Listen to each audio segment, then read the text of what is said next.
Bosh miyada o'sha gipofiz bezi joylashgan. Gipofiz adenomalarni prolaktin ishlab chiqaruvchi turi biz bilamiz, hammamizga ma'lumki. O'sha dopamin agonistlari, kabirgalin yoki Dastenix bilan davolanadi. Ular ham yordam bermasa, bromkriptin degan preparat bor. Bular 99% sifatli davolaydi. Ya'ni o'sha adenoma gipofiz so'rilib, kichrayib, yo'qolib ketishi mumkin.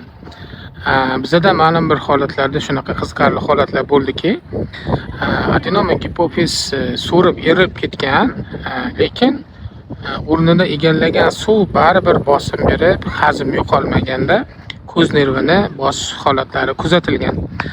Bu holatda nima qildik? 1 yil davomida Dastenix ichgan bemorga biz yana qaytadan MRT qilib ko'rgan paytimizda o'sha adenoma gipofizni o'rniga kattakon kistozni tumor paydo bo'lgan va ko'z nervini bosgan bemorda so'nggi 2-3 oy davomida ko'rish faoliyati cheklana boshlagan.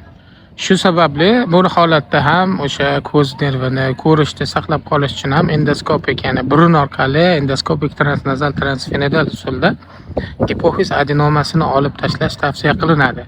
Shuning uchun doim aytaman barcha bemorlarga, agar adenoma gipofiz bo'lgan bo'lsa sizda Dastenix ichdingizmi, masalan endokrinolog yoki neyroxirurg sizga tavsiya qildi. Dastenix ichganingizdan keyin agar 2 oy, 3 oy ketib, shunchaki prolaktin kichrayganiga qarab Dastenixni to'xtatib qo'ymang. Men nima qilaman odatda? Standart bo'yicha butun jahon o'sha gipofiz adenomalarini davolash yo'riqnomasiga asosan Dastenixni effektivligi kaftada bilinadi. Men 1 oy beraman. 1 oydan keyin qaytadan MRT qilaman, gormonlarni tekshiraman. Agar o'simta massasi kichraya boshlagan bo'lsa, demak dorimiz effektiv, ya'ni foyda berayotgan bo'ladi va bu holatda davolashni kamida 6 oy davom ettiramiz. Davolash oxirida, ya'ni 6 oydan keyin Dastenixni to'xtatmasdan oldin albatta gipofiz dinamik kontrast MRTsini qilamiz va undan keyin qaror qabul qilinadi. Shuning uchun shifokorning maslahatisiz, shifokorning ruxsatsiz dori-darmonlarni o'z boshimchalik bilan to'xtatish bu maqsadga muvofiq emas.